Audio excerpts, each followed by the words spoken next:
시청자 여러분 안녕하십니까? 12시에 반가운 얼굴 박민영의 SNS 박민영입니다.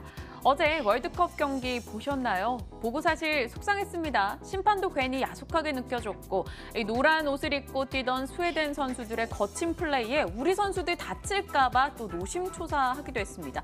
무엇보다 1대0이라는 스코어가 굉장히 아쉽게 느껴졌죠. 그런데요, 어제 조현우라는 새로운 골 수문장의 이 가능성을 보기도 했습니다. 만약 모두가 다 골을 넣고 모두가 수비를 완벽하게 해냈다면 이 조현우 선수가 빛날 수는 없었겠죠. 그의 가능성을 우리가 미처 보기도 전에 경기는 끝이 났을 겁니다. 시장도 좀 그렇게 생각을 해볼까요? 분위기가 좋지 않아요. 떨어지는 종목이 수두룩 빽빽합니다. 그런 가운데서 이 조현우 선수처럼 빛을 낼 가능성을 가진 종목이 무엇일까? 그에 좀 집중하면서 좋지 않은 상황에서 빛날 종목을 찾아가는 시간 오늘 가져보도록 하겠습니다. 오늘 제가 캐스팅할 종목은 무엇일까요? 궁금해집니다. 여러분도 함께 하시면서 종목 그리고 시장에 대한 전략 나눠보시기 바랍니다. 박민영의 SNS 시작합니다.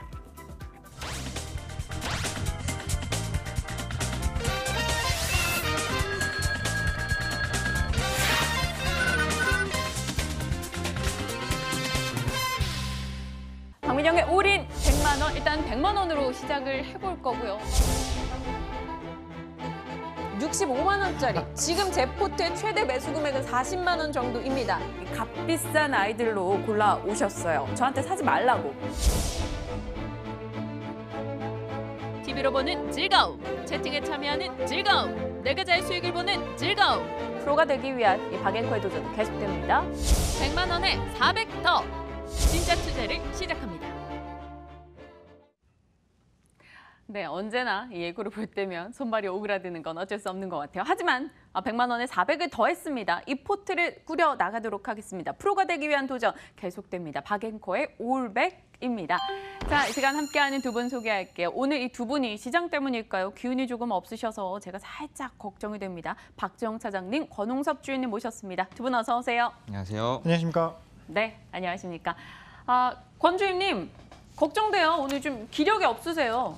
예, 오늘은 계속 점심을 굶다 보니까 아무래도 좀 그런 영향이 조금씩 나타나지 않나 해서 다음번부터는 꼭 좀 배를 진짜 꼭 전후를 챙겨 드셔요. 박지영 차장님도 끝나고 곧장 드시더라고요. 네. 아무튼 좀 챙겨보도록 하겠습니다. 시장 얘기 살짝 해볼까요? 지금 시장 사실 뭐 힘이 안 나는 시장이긴 해요. 코스닥은 1.3% 밀리고 코스피도 2,360선까지 가 있습니다. 뭐 시총 상단의 바이오 종목도 줄줄이 떨어지고요. 네. 투자자들 어떻게 해야 돼요? 뭐 우선적으로 조금 이제 과거의 좀 행보를 좀 보자면 우리가 조금 신흥국 시장이 안 좋음에도 불구하고 굉장히 견조한 흐름으로 박스권을 지지를 했었는데요. 이런 흐름들이 이제 계속적으로 나아질 기미가 보이지 않고 또 22에 대한 양적 완화가 오히려 이제 비둘기 파적 발언으로 통해서 이머징 마켓에 그 자금들이 유출이 되고 있다 이렇게 보시면 될 것 같고요. 그에 따라서 우리나라 원달러 환율도 약세를 나타나고 있고 현재 한 1,120원 정도를 이제 고점으로 징후를 해서 다시 한번 수급을 좀 받쳐주지 않을까 이렇게 좀 어깨는 전망을 하고 있습니다. 코스닥의 경우에는 현재 그 바이오 종목들 위주로 많이 이제 하락을 하고 있는데요. 코스닥 이제 제약바이오 시총 상위 셀트리온 헬스케어 그리고 신라젠 뭐 이런 종목들이 대거 빠지고 있는데 아무래도 이제 7월 정도에 이제 삼성바이오 분식회계 관련돼서 거기에 대해서 일정적으로 보자면 그때까지는 계속적으로 조정권이다 이렇게 보시면 될 것 같습니다. 같은 의견이실지 궁금하네요, 박 차장님. 시장에 대한 뷰를 좀 짚고 갈까요? 지금 중국이 많이 빠지고 있거든요. 네. 오늘도 우리도 100에 400 더했잖아요. 트럼프도 그래? 그럼 500에 1,500 더해서 2,000억 뭐 관세 이야기를 하면서 지금 중국이 박살나고 있고요. 우리나라 제약바이오 빠지고 있는데 이 제약바이오 시장은요. 이제 미국이랑 같이 보시면 안 되고요. 중국 쪽이랑 함께 보셔야 됩니다. 대한민국의 제약바이오랑은 미국 이 선진국의 제약바이오는 약간 다르거든요. 밸류에이션 차이도 굉장히 크고요. 중국 쪽도 지금 뭐 심천이라든지 이런 쪽에 제약바이오 관련된 종목들이 어마어마했어요. 올해 초에. 그런데 그쪽 부분들이 박살이 나면서 우리 제약바이오도 함께 빠지고 있다라고 봐야 되는 거거든요. 그런 측면에서 봤을 때는 사실 이 무역 전쟁 이 관련된 이제 뉴스들에 좀 귀를 기울여야 할 것 같고요. 원달러 환율이 지금 꽤 급하게 올라가고 있어요. 꽤 급하게 올라가고 있는데 1,100원 위에서는 사실 이 달러를 사기보다는 이제 달러 상승에 배팅하기보다는 이제 워낙 이게 원달러 상승에 배팅하기보다는 하락 쪽에 좀 봐야 되는데 기존까지는 우리 지금 북한과의 화해 무드 이런 것들이 시장에 반영이 되면서 원화가 강세였거든요. 그런데 FOMC, ECB 이런 것들 뭐 한 번에 반영이 되면서 그리고 뭐 소문에 사서 뉴스에 팔아라 이런 이야기 있죠. 그래서 북미 정상회담이 끝나고 나서 뭐 신흥국 이제 환율 약세 영향을 한 번에 원화가 받으면서 1,100원까지 올라갔는데 이 부분이 좀 진정될 때까지 사실 좀 기다려야 할 것 같다라는 생각이 좀 들고요. 네.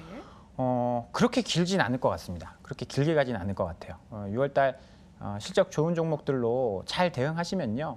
6월 말, 7월경에는 좋은 성과가 있을 가능성이 높다라고 말씀을 좀 드려보겠습니다. 상황이 좋지 않을수록 좀 기본에 충실하게 되는 것 같아요. 실적 모멘텀을 탄탄히 안고 있는 업체들에 조금 집중하는 시간을 가져보자 이야기 주셨던 것 같아요. 어제 저희가 포트에 있는 종목을 모두 다 매도를 걸었었죠. 다 매도가 됐습니다. 그리고 지금 현재 포트에는 어제 매수했던 더존 비주얼 그리고 어제 매도 체결이 되지 않았던 부방이 남아 있는 상황이고요. 더존 비주얼은 오늘장 보합권에서 오르고 내리고를 반복합니다. 소폭의 손실 구간이고요. 부방 같은 경우도 한 3% 정도 손실인 상황입니다. 포트가 증액되고 나서 시장의 흔들림이 포착되면서 다소 어렵게 느껴지기도 합니다. 그래도 뭐 다 잘 수익을 내야겠죠. 어제 팔았던 삼화전기 같은 경우 오늘 또 4% 정도 올라가고 있습니다. 보유자분들이시라면 그래도 조금은 어제 낙폭을 만회하고 있으니까요. 점검하시길 바라겠고요. 오늘 종목들 한두 개 좀 점검을 해본다면요. 네페스를 이야기하고 싶어요. 네페스 같은 경우는 권홍섭 주임님의 종목이었었죠. 그 뒤로 뭐 주가 참 잘 갔어요. 이거를 전에 17% 급등, 오늘도 한 2% 오르고, 오늘은 어제 2% 오르고 오늘은 13% 급등으로 진행이 되고 있습니다.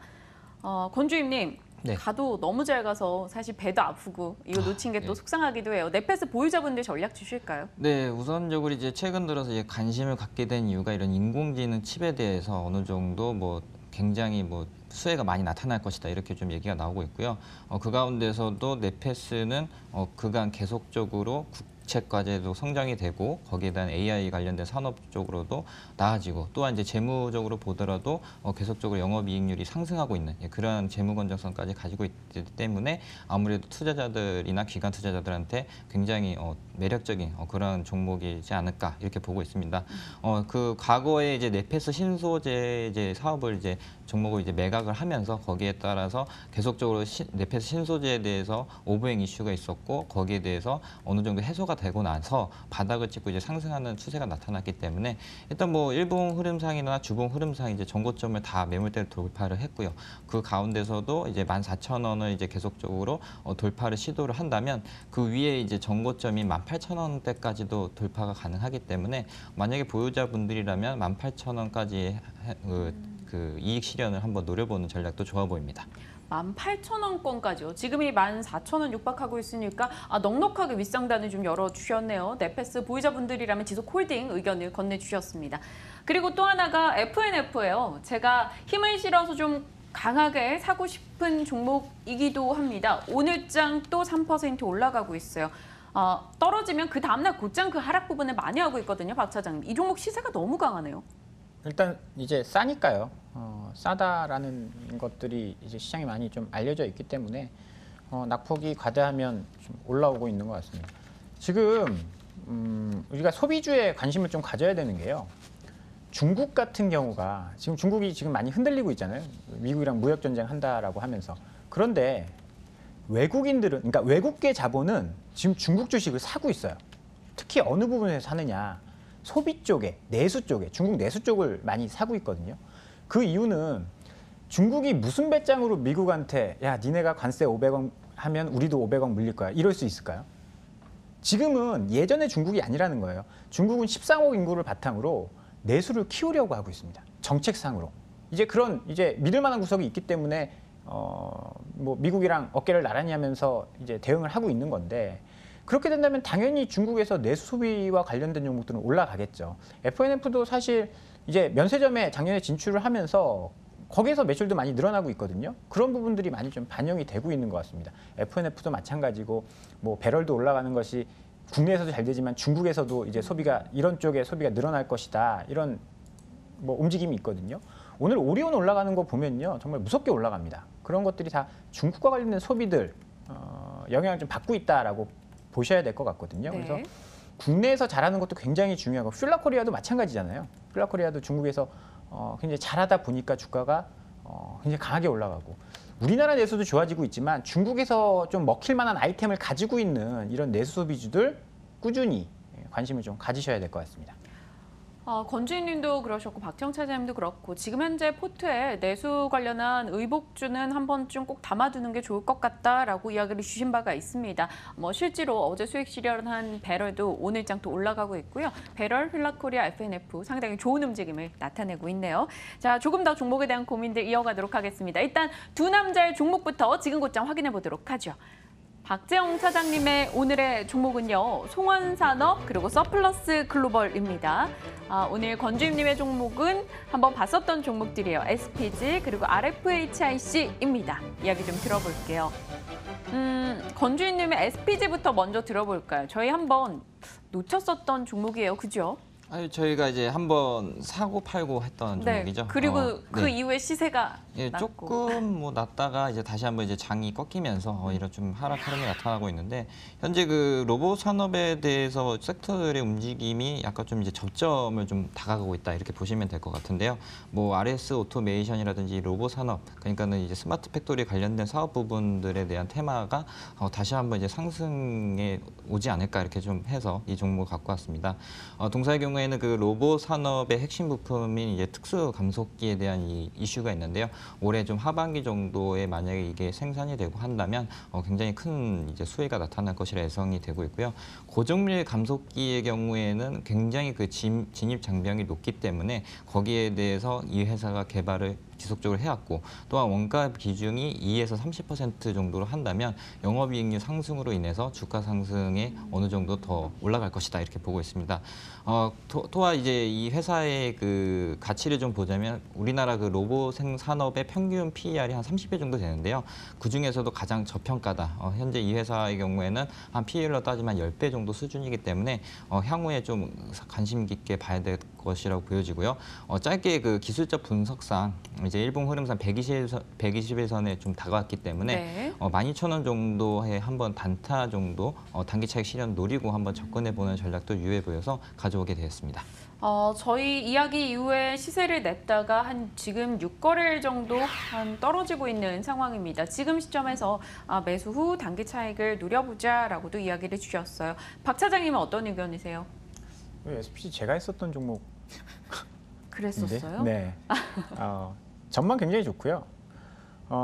얘들이 그 BLDC 모터 이런 것들 하는데 이제 핵심은 그겁니다. 이제 BLDC 모터도 잘 되겠지만 앞으로 이제 감속기와 관련된 매출이 하반기부터 신규로 잡힐 거다라는 거예요. 일본 시장이 거의 독점하고 있는 그런 산업인데 앞으로 이 4차 산업의 핵심이다라고 하면 이게 공장 자동화거든요. 공장 자동화가 4차 산업의 핵심인데 그러려면 로봇 관련된 이제 뭐 기계들이 많이 좀 들어가야 돼요. 자동화 하려면. 그런 부분에 이제 핵심적인 역할을 하는 이제 업체다라고 봤을 때는 중장기적으로 저는 이제 유망한 그런 종목이다라고 생각이 들고요.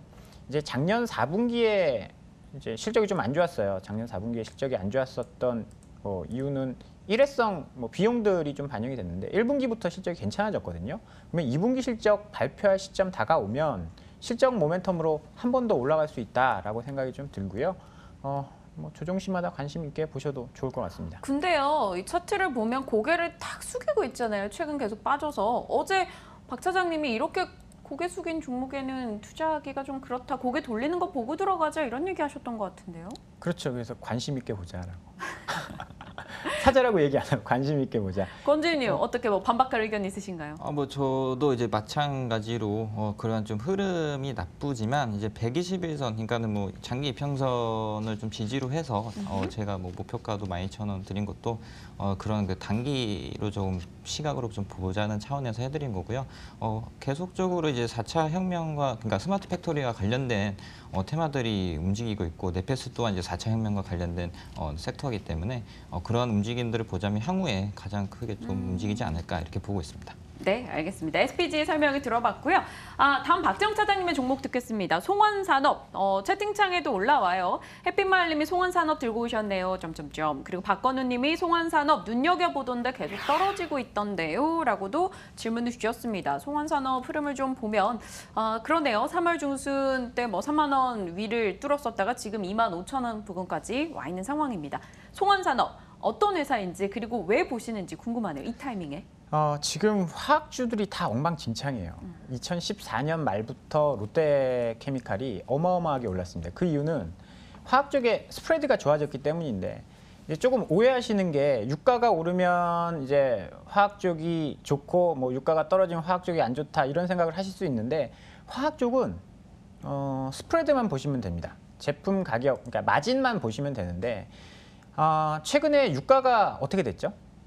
굉장히 많이 오르다가 한 번에 박살이 났습니다. 그러니까 유가 상승 기조에서 지금 화학주들의 스프레드가 안 좋아지면서 그리고 또 좀 많이 올랐다라는 생각들 때문에 차익 실현 때문에 좀 많이 하락을 했는데 유가가 하락 기조로 바뀌었습니다.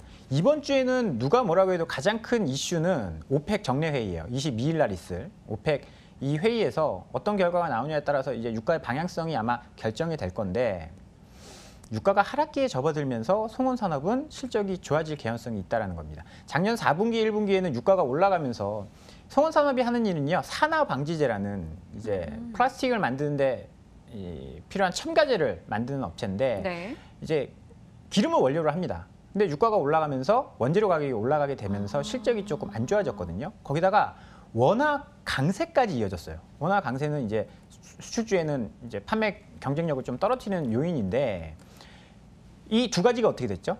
유가가 떨어지면서 원가 부담이 많이 줄어들었고 지금 환율은 1,100원대까지 올라갔습니다. 수출주에는 굉장히 좋은 이슈예요. 거기다가 이 산화방지제 시장이요. 수급이 굉장히 타이트합니다. 공급은 계속 늘어나야 돼요. 수요는 계속 늘어납니다. 수요는 왜 계속 늘어나냐? 미국이 ECC 그러니까 플라스틱 생산과 관련된 설비를 2018년 증설을 했어요. 그럼 올해부터 공장이 돌아가게 되는데 산화방지제 수요는 많이 늘어나게 된다는 겁니다. 그런데 공급은 크게 늘지 않았어요. 그렇게 되면서 수급이 타이트하면 뭐 당연히 가격은 오르겠죠. 스프레드는 벌어지고 원가까지 떨어지게 되니까 실적은 다시 좋아질 개연성이 높다라는 겁니다. 지금 최근에 올해 4월 이후부터 주가가 좀 떨어진 건 실적 우려 때문에 그랬는데요. 그 악재들이 많이 좀 사라졌다라고 보고요. 지금 산화방지제 1위가 바스프고요. 2위가 송원산업인데 4위권, 6위권 업체들이 이제 지분을 합치고 그러면서 가격을 올렸습니다. 네. 그러면 아마 바스프라든지 이런 선도 업체들도 가격을 올릴 가능성이 높아요. 가격을 올리면 실적은 굉장히 큰 폭으로 증가할 가능성이 있기 때문에 지금 이렇게 조정받은 시점에서 매수를 해볼 필요가 있을 것 같고요. 23,000원대 후반에서 지지를 하면서 지금 반등을 주고 있어요. 일단은 뭐 추세 자체는 조금 하락 추세이지만 최근에 반등을 좀 해주면서 좀 돌리려는 모습을 보여주고 있거든요. 실적이 개선된다라고 한다면 전고점까지는 충분히 올라갈 수 있는 그런 움직임이고요. 수급도 뭐 기관 뭐 이런 쪽에서 매수가 조금씩 들어오고 있습니다. 계속 매도 기조였는데 기관의 매수, 외국인의 매수 좀 기대를 해볼 수 있는 그런 상황이다라고 생각이 돼서요. 낙폭이 좀 과대했었던 송원산업을 오늘 한번 말씀을 드려보도록 하겠습니다. 네, 뭐 박건우님이 엉망진창 크크크 박 차장님 말투는 왠지 신뢰가 갑니다라고도 올려주셨고요. 햇빛마을님은 에틸렌 마진율이 15%를 유지하기 위해서는 산화방지제가 계속 공급돼야 한다. 이 종목 제가 자리를 보고 계속 매매하는 놈이라 지금 자리는 굿이라고 올려주셨네요. 힘을 좀 실어주셨어요. 권주임님 어떻게 보십니까? 송원산업 기존에 보셨던 종목이세요? 기존에 이제 커버했던 종목은 아니지만 뭐 제 차트 흐름상으로도 어느 정도 저점에 다지면서 이제 올라가는 형태가 나타났고요. 네. 뭐 수급상으로도 이제 투신에서 이제 뭐 5만 주 가까이 급격하게 이제 쫓아 사는 거 보니까 뭔가 다른 그 추세 전환 터닝 포인트가 되지 않을까 이렇게 보고 있습니다. 좋습니다. 송원산업 그리고 앞서 SPG까지 살펴봤고요. 한 종목만 좀 이야기를 나누고 갈게요. 한창수라는 님께서 오늘 채팅창에 글을 올려주셨는데요. SK하이닉스랑 LG전자 보유 중인데 계속 떨어져서 너무나 마음이 아픕니다. 계속 보유해도 되는 부분일까요? 라고 보내주셨어요. 권주님께서 답을 좀 주실까요? 네, 우선적으로 이제 SK 하이닉스를 살펴보자면 아무래도 이제 좀 전에 말씀드린 대로 이제 중국과 관련된 반도체 관련된 이제 트럼프의 관세 조치로 인해서 거기에 우리가 중간재를 납품하고 있는 뭐 그러한 그 이유에서 반도체 전업종이 하락을 하고 있다. 그리고 또한 이제 그 신흥국 관련된 이제 그러니까 EM 마켓에 대한 자금 유출 때문에 거기에 대해서 외국인들의 수급이 좀 나빠지고 있는 환경이 조성이 되고 있고요.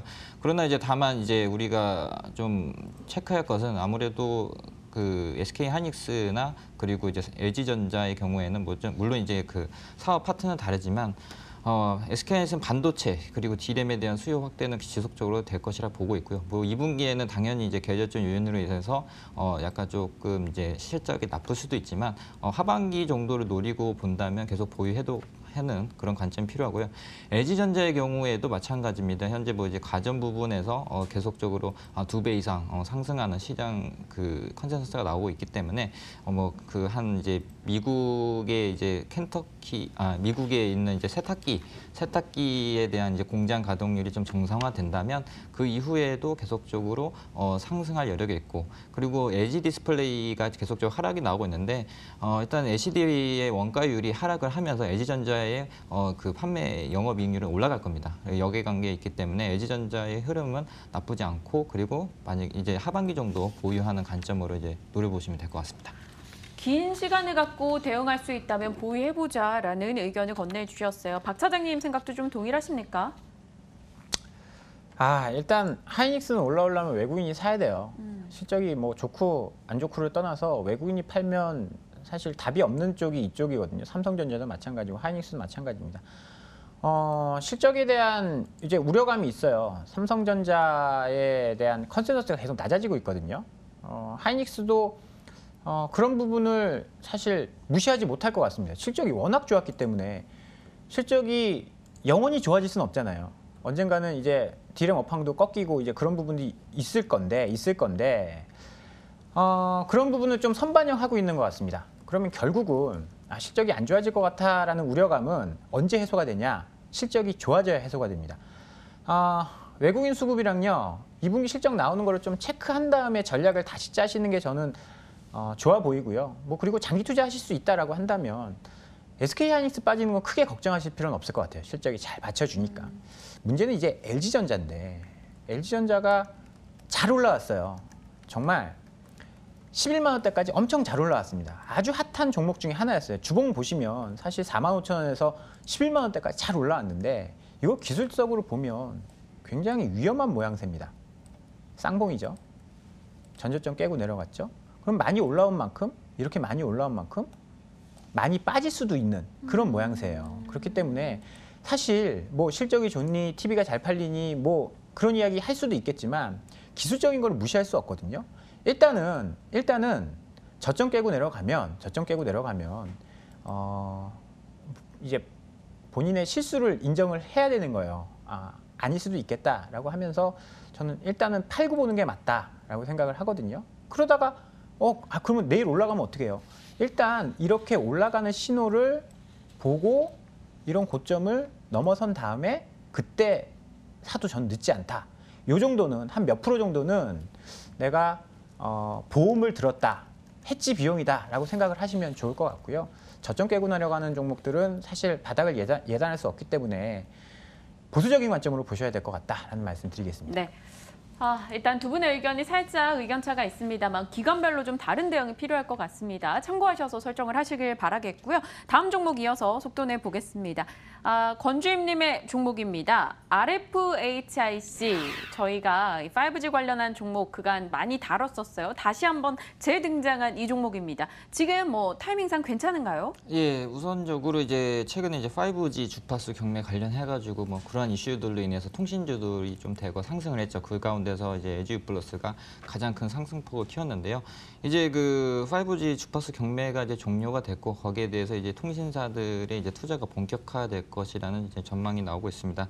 거기에 관해서 이제 5G 네트워크 장비 쪽에서 많은 수혜가 나타날 것으로 예상이 되고 있는데요.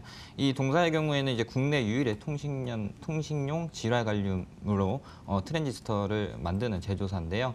최근 들어서 여기에 대해서 이제 굉장히 수요 확대가 기대가 되고 있습니다. 현재 그 다른 이제 제품이 거의 한 80% 점유율을 가지고 있고 이 질화 관륨 트랜지스터의 경우에는 한 20% 점유율을 가지고 있는데 이제 통신 환경이 진화가 되고 그리고 5G에 대한 그 고용량 그런 그 트래픽이 증가하게 되면 아무래도 그 장비에 대해서 굉장히 그 많은 영향이 가기 때문에 거기에 관해서는 앞으로는 그 대체제로서는 이제 질화 관련 트랜지스터가 대체가 될 가능성이 크다고 보여지고요. 이런 그 고효율 신소재 수요 확대를 바탕으로 해서 실적도 1분기, 2분기 그리고 계속적으로 좋아질 것이라는 예상이 한번 가져와 봤습니다. 네, RFHIC. 만약 대응을 하게 된다면 저희가 목표 주가를 어디까지 보고 움직여야 될까요? 지금 한 23,100원대예요. 네, 일단은 이제 전고점, 그러니까 52주 신고가인 28,200원을 찍고 지금 다시 한번 조정에 들어왔기 때문에 이 종목의 특성상 52주 신고가를 갱신을 하고 차익 실현 매물이 나오고 그리고 그 매물을 좀 소화한 뒤에 올라가는 이제 경향이 있습니다.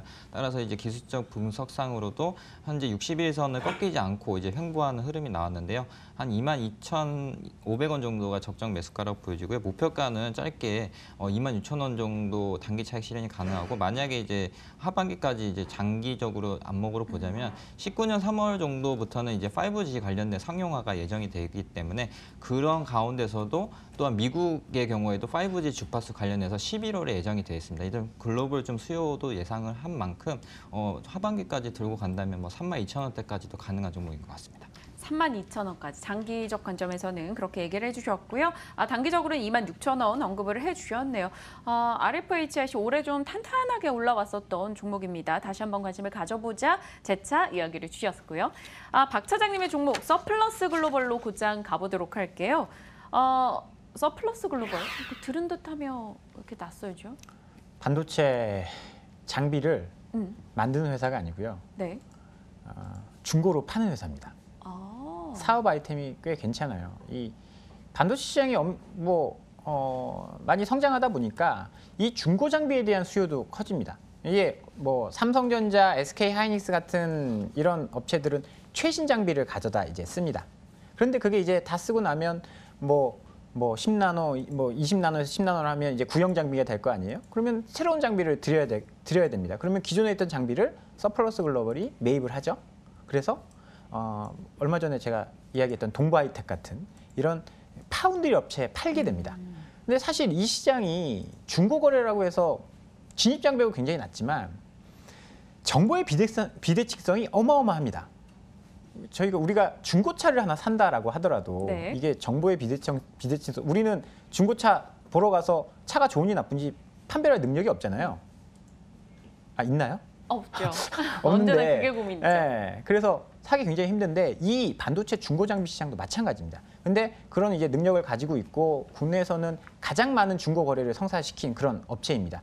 그러다 보니까 사실 뭐 중고 장비 거래가 돈이 얼마나 남겠어? 돈이 굉장히 많이 났습니다. 마진율도 굉장히 높고요. 돈을 잘 버는데 밸류에이션이 너무 쌉니다. PER이 예상치 기준으로 7배도 안 되거든요. 굉장히 지금 돈 잘 버는데 주가는 저평가되어 있고요. 반도체 산업이 굉장히 클수록 이 시장, 거래 시장은 많이 늘어날 수 있다라고 보는데요. DB하이텍 주가가 굉장히 좋았잖아요. 보시면 DB하이텍 주가 굉장히 좋았죠. 네. 오늘 좀 조정받고 있지만 서플러스 글로벌은 이 업황에 따라서 영향을 받습니다. 왜냐? 이 파운드리 업체 쪽에 장비를 팔기 때문에 이쪽의 가동률이 높아지면 어떻게 될까요? 장비를 또 드릴 겁니다. 그러면 서플러스 글로벌의 매출이 높아지는 효과가 나오겠죠. 지금 기술적으로 보면 장기평선 지지를 좀 할 만한 타이밍에 왔다라고 판단을 좀 하고요. 기관의 수급이 계속 들어오고 있습니다. 기관이 정말 꾸준히 매수하는 그런 종목이어서 뭐 최근에 기관 수급들 본다라고 한다면 하방 좀 많이 지지를 해줄 가능성이 있다라고 봐서요. 반도체 관련된 업체 중에 하나인 서프로스 글로벌을 오늘 좀 소개를 드려보도록 하겠습니다. 네 종목에 대한 의견을 다 들어봤습니다. 듣고 나니까 딱 두 종목으로 제가 관심권이 확 추려지는데요. 조금 더 종목에 대해서 고민을 제 스스로 하는 시간에 질문을 좀 드려보고자 해요. 앞서 박건우 님이 보내주셨던 것 같은데요. 코아스템에 대해서 이 질문을 남기셨어요. 바이오건께 질문 드리고 싶습니다라고 의견을 주시기도 했는데요. 코아스템 의견 모처럼 한번 정비를 해볼까요? 네, 뭐 오늘 같은 장에서도 이제 줄기세포 관련된 만트로젠이나 코아스템 이런 그 네이처셀 등과 같은 종목들이 이제 하락을 하고 있고요. 그 가운데서도 뭐 이 종목 그 줄기세포 섹터 외에도 뭐 전 종목이 좀 바이오 제약은 하락을 하고 있다. 맞아요. 거기에 대해서 조금 하락폭을 키워가고 있는데. 조금 난해한 상황입니다. 뭐 바로 이거를 뭐 저가 매수 기회라고 볼 수도 있고 아니면은 단기 단타 정도로 나올 수 있겠지만 일단은 추세가 이제 꺾였기 때문에 한 7월 정도는 한 달 정도는 아마 그 조정을 할 것이라고 보여지고요.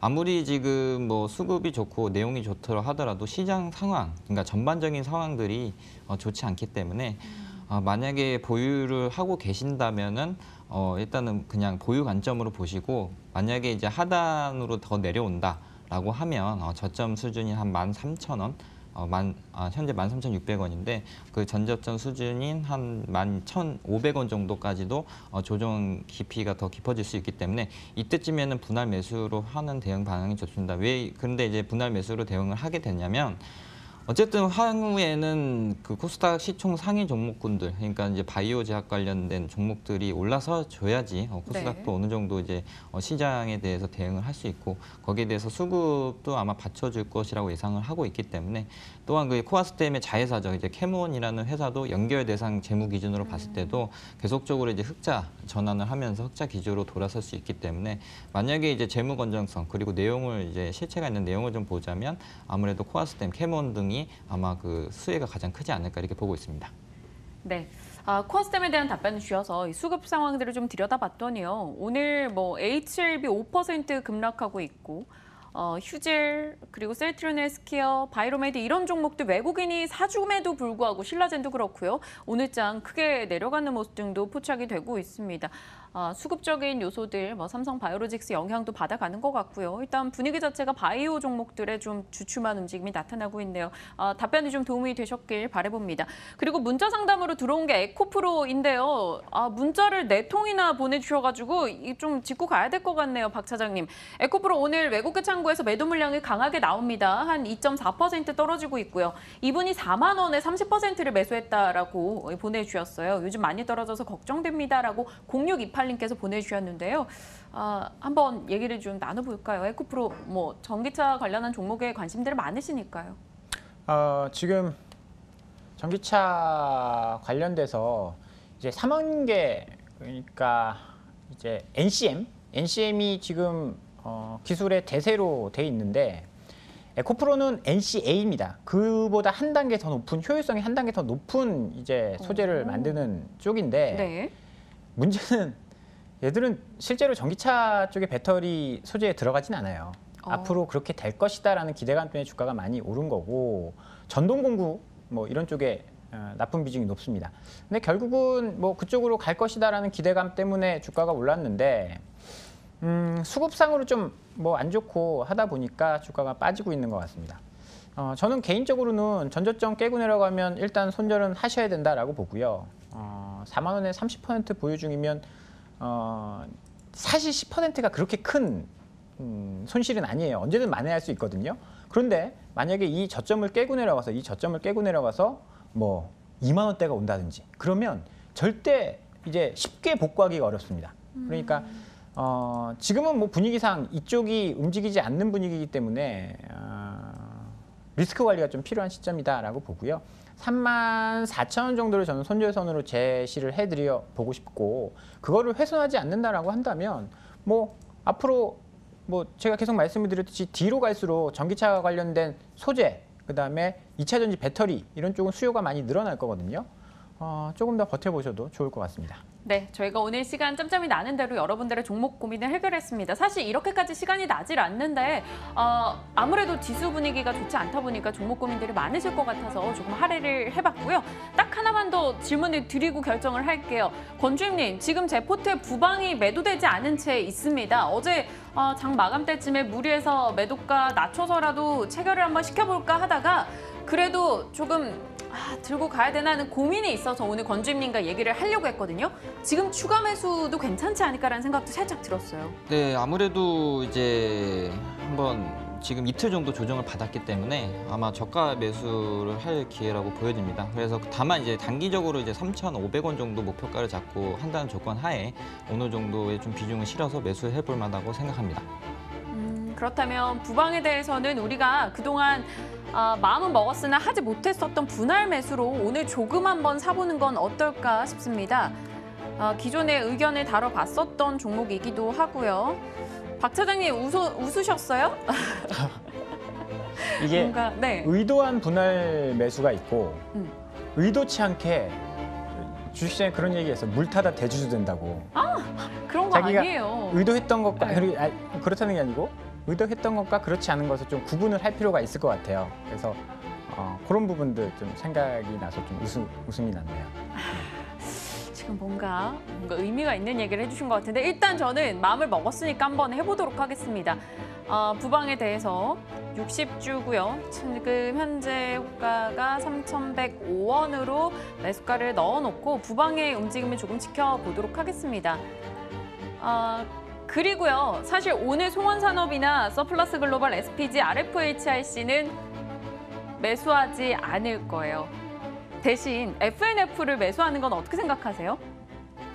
FNF 뭐 나쁘지 않은 결정인 것 같습니다. 주가, 그러니까 가격이 아니라 밸류가 굉장히 싼 종목이기 때문에요. 시간이 지나면 그 가치를 제대로 좀 인정받을 날이 올 거다라고 보고요. 저는 뭐 긍정적으로 보고 있습니다. 권지윤님께서는요? 저는 오히려 좀 영업무역이 더 끌리는데요. 영업무역이요? 네. 아무래도 영업무역 얼마 전에 박 차장님이 얘기하셨던 종목이었었죠. 영업무역. 네, 그 이후에 좀 상승을 많이 했었는데 네. 어느 정도 조정을 받고 있고 수급상으로도 기관이 계속적으로 매수가 들어오고 있고요. 그래서 한번 FNF보다는 저는 개인적으로는 영업무역도 나쁘지 않을 것 같습니다. 고민되네요. 아니면 두 개 다 사시죠. 두 개 다요. 이렇게 고민될 때는 제가 빠른 결정을 내리기보다는 오늘 어차피 시간이 좀 있으니까요. 마음을 먹고 좀 더 고민을 하는 시간을 가져보도록 하겠습니다. 내일 다시 제가 최종 결정 종목을 들고 와서 여러분께 또 두 분께 상담을 드려보도록 하겠습니다. 오늘은 부방을 추가 매수했습니다. 아직까지 체결 다 된 것 같지는 않아요. 흐름을 조금 보면서 제가 매수가를 낮추든 이 체결가를 움직이든 조정을 해보도록 하겠습니다. 오늘 박재영 차장님, 권홍섭 주임님과 함께 박앵코의 올백 코너 시간 꾸려봤습니다. 두 분 고맙습니다. 감사합니다. 감사합니다.